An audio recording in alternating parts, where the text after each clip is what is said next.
Well, holy shit, this is actually a really fun and good news drop for MMOs that I haven't had in quite some time, so let's talk about it. We finally know the exact pricing and release date of Everquest Legends, the upcoming licensed version of Everquest that'll bring both custom content like new NPCs, lore, and items alongside a solo and small group experience with extensive grindable content including AAs and item combining. Oh yeah, and there's 3 classes that you can mix and match for all of your characters. Everquest Legends will be launching for a box price of $19.99. This includes a 1-month subscription with the purchase, after which the monthly subscription to play will be $9.99. Everquest Legends plans to continue releasing new content including DLC and expansions, with the next planned expansion being Kunark. However, they are clear that Everquest Legends isn't being designed to specifically follow its predecessor, saying, quote, "While Everquest Legend is set in the world of Norath, it will evolve separately with its own lore and timeline. While we do intend to release Kunark in the first expansion, EQ Legends will have its own spin on classic zones and will also add never-before-seen content." But when will you get to play the game? Well, pretty soon. Pre-orders go live on Tuesday, June 16th, and will include a pre-order beta period from July 1st through July 21st. It will close for about a week to wipe those servers and then go live on July 28th. I do want to stress here that the pre-order beta is a beta, and basically they're going to be testing stress on the servers, and those servers will be wiped before you go live. So if you buy that pre-order and you go and play the beta and start putting time in, that character is getting wiped, and when we actually all start together on July 28th, we should have brand new characters, and we'll get to experience that launch day all together. Which, if it's a MMO launch day, expect a bunch of crap, because that's just how these things work.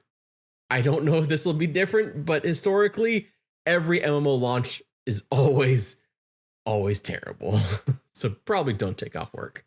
I'll link the pre-order website down below, as well as my first impressions to Everquest, because I've been playing the beta for a while, and having played it, I'm kind of feeling a lot like this is the closest thing we're going to get to an Everquest Classic Plus with custom content, as well as the different way to play. I think it's going to be, honestly, it was a lot more addicting than I thought it was going to be. I had a lot more fun than I actually expected, which is kind of, it sucked up a lot of my time, even though everything I'm doing is going to be erased.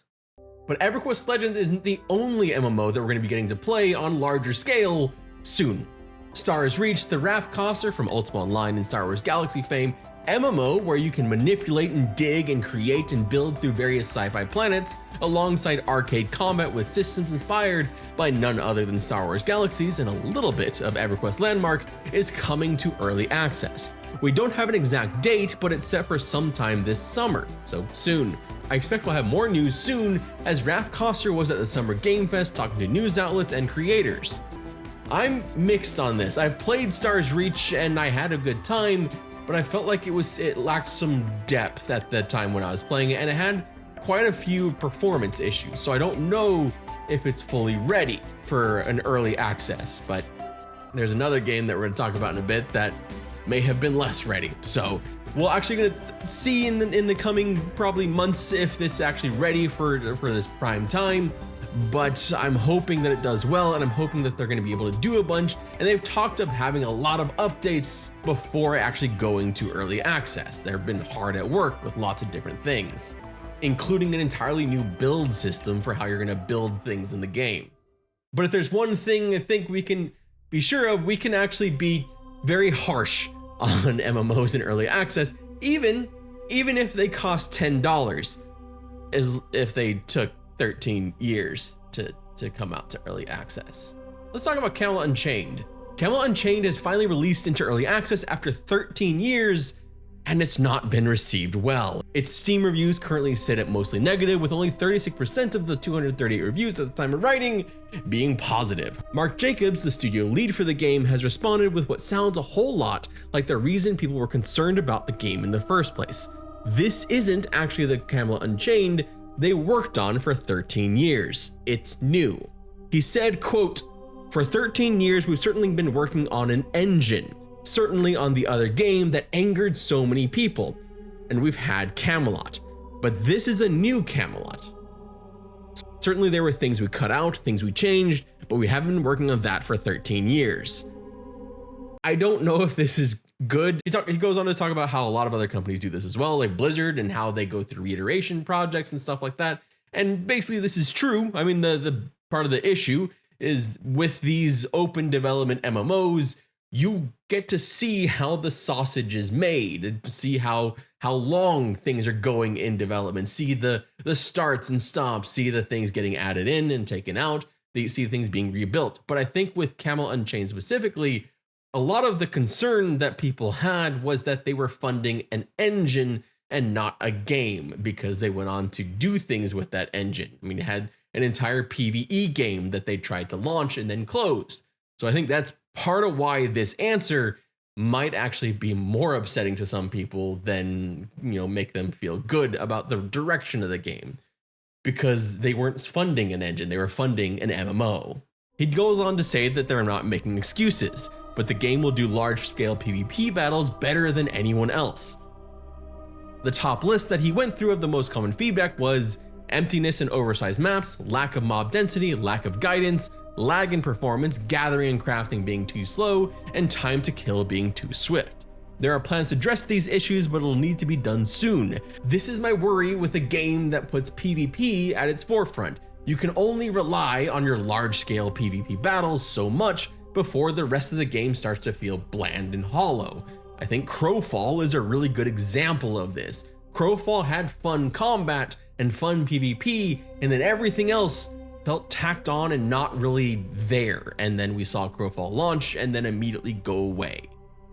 I personally lost interest in Camelot Unchained quite some time ago, but I do hope for people out there, for the PvP fans out there, for the DAOC fans out there, that something comes of this, that something comes from this long development cycle that really has not had many ups. It's been mostly downs. Hopefully this year is the end of those downs and we actually start to see some major progress in the coming months. But speaking of progress, there's actually been a single player MMO that's been really doing a lot of stuff really well, and they just celebrated 1 year in early access, and they're celebrating it in big style.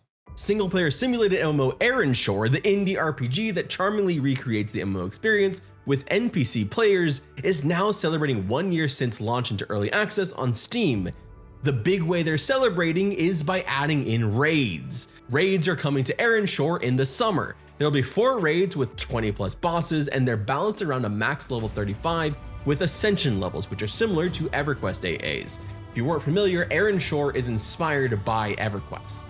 Raids will have 15 total players, 1 real player, and 14 with NPCs. Each raid will be split into 4 tiers, going from getting class-specific armor in Tier 1 from Raid Trash, which brings to mind raids like Fear and Hate, all the way to Tier 4, where you literally challenge the gods of the plains. I've had fun playing Erenshor when I've got to play it, and I hope that some of you will be able to try it out too. It's a lot of fun. It really brings back some of those memories of playing an MMO while not playing an MMO. It's a very novel idea of a game. Wait, could I order my group to attack the guard?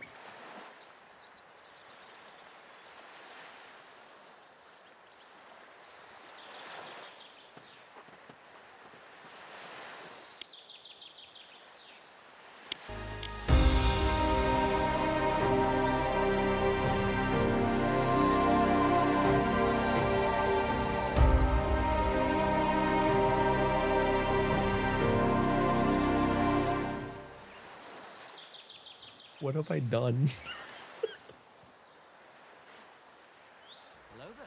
Thank you for following Red Oh shit. I hope you're having Jumping to our next bit of news, Hollowed Oath, the upcoming multi-class solo-friendly MMORPG from former Hero's Journey developers, has finished their successful Kickstarter with a total of $166,000 pledged, exceeding their $100,000 goal and hitting one of their stretch goals that will include a quest system, item rarity system, the ogre race, and a new dungeon. Hollowed Oath already has a Steam page up and running, so you can go ahead and wishlist the game right now.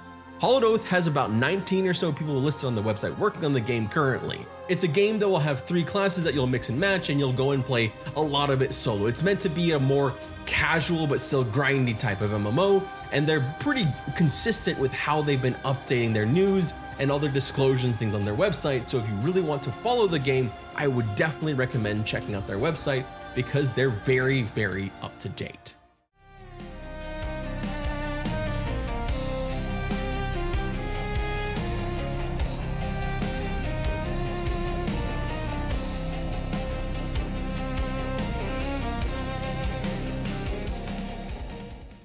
In kind of background news, EG7, who owns some of your favorite MMOs like Everquest, Palia, and Lord of the Rings Online, have announced that they opened up a new MMORPG support studio in Canada called Ravenwake Games. This is mostly so you can just hire people from Canada, and they've already got a few positions open on their website, like for software engineers at Everquest or system designers at DCUO and more. But back to more specific MMO news, Corepunk has resurfaced. Corepunk will be doing a full server wipe on June 25th to prepare for its 1.0 launch later this year. I've had some ups and downs with Corepunk, but this latest announcement may actually be the one that convinces me that this game is just not for me, because the content patch will include a 12-player raid, cool, an AI game master antagonist, what the fuck, an AI personal assistant, gross, and new battle passes. This isn't the first time Corepunk has dabbled with AI. Its god-awful voice acting when it launched into alpha and beta were also AI, and it was pretty damn terrible. I can put 1 foot behind my ear for a small fee. Okay. Who are you? I'm Tiffany Aurora, a spiritual voyager with a bitchin' bod from another Found a world. bunch of copper pipe. I came but here don't with my know what friend it's used Cassidy. for. Back home, I was a professional dancer, but classy, understand? No touching. Cass got me into that mystic mumbo-jumbo. I didn't really believe in it. Boy, was I mistaken. I was getting spiritually cleansed by this mystic dude when everything started glowing. The universe kind of exploded and we ended up here. I mean, talk about your bad trips, am I right? Fortunately, we met up with Guru David. He's French. He's a fake, sure, but he's all right. He puts us up at his place. Who are you? I'm Zoltar Blipchain, all the way from Andromeda.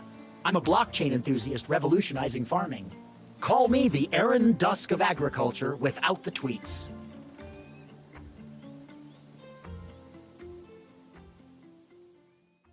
AI to me is a shortcut to provide a worse product for cheaper, and I've yet to see a company use it well to augment rather than replace. Should be noted that some of those disclosures that I mentioned for Hollowed Oath is using AI as well. There's some things that they're using with it and how they're trying to assist their development process, but they have a whole AI disclosure page on what they're using it for and what they're not using it for on their website, if that is interest to you. If you're still interested in Corepunk though, the wipe and content patch will be coming soon on June 25th, and they had this to say, quote, "The version of Corepunk you'll play on June 25th is fundamentally different from the one we launched into early access. More polished, more balanced, more dense. Starting fresh means everyone, veterans and newcomers alike, run into the new systems on equal footing. No legacy stockpiles, no pre-nerf artifacts hoarded in vaults, no old meta carrying anyone past the new content. The market starts at 0. Crafting professions matter from minute 1. Now I say the biggest news announcement for last because retention, but Guild Wars 3 was officially announced. This might be the biggest announcement of the year for MMOs. Guild Wars 3 will be a new action combat MMO with immersive movement like gliding and wall running, and the beta is actually starting pretty soon. Well, okay, soon for these announcements, because normally we just get the announcement and then don't hear anything for like 5 years. For Guild Wars 3, we'll be able to play it starting in beta in fall 2027. I made a full video on the announcement, which I've linked down in the description below for everything we know so far if you want to check that out. After the announcement, they hosted a live stream to assure people that Guild Wars Reforged and Guild Wars 2 aren't going anywhere. In fact, they're doing a full-on Everquest style, multiple support systems with separate teams for each title, and Guild Wars 2 will continue to get annual expansions, at least once Guild Wars 3 ships, because they're taking at least an 18-month break on expansions for Guild Wars 2 to go back and modernize and polish older content in the game. There'll also be incentive to play multiple iterations of Guild Wars, as well as devs are working on a new Hall of Monument system to connect Guild Wars 2 and 3 and will come out sometime after September, as well as a new open world map set in Ore, the location of Guild Wars 3 that will be a free addition. Guild Wars 3 itself will not have a subscription or a battle pass, something the studio head said they find tacky. This sounds pretty on par with Guild Wars 2's monetization, so that's what I'm expecting. Unlike other monetization from NCSoft's other games, like one that we'll actually be getting sooner than Guild Wars 3, Aion 2. Aion 2 will be making its global launch just shy of a year after its original launch in Korea and Taiwan in November of 2025. Aion 2, when it launched, got a lot of criticism for its aggressive monetization, including a 2-tier subscription system of $14 a month and then $20 a month, as well as a battle pass and other pay-to-win elements. I couldn't find anything fully confirmed yet if there will be any monetization changes for the global release, but I'd go with no, or at least not functionally worthwhile. Even when Amazon published NC's last big global release, Throne and Liberty, they were only able to slightly reduce the negative monetization, and Aion 2 is all NCSoft. It's a wonder how Guild Wars 2 can maintain its semi-autonomousness or independence, although it is published by NCSoft, and kind of have one of the more fair bits of monetization and see so much success with it. And yet, when NCSoft is launching all these other MMOs, they're like, no, we're gonna not do the thing that works. I don't know. That's your jumbo-sized MMO news update. Thank you so much for watching, and I will see you all soon, hopefully within one of these new MMOs. I know for me, I'll probably be playing EverQuest Legends pretty damn soon.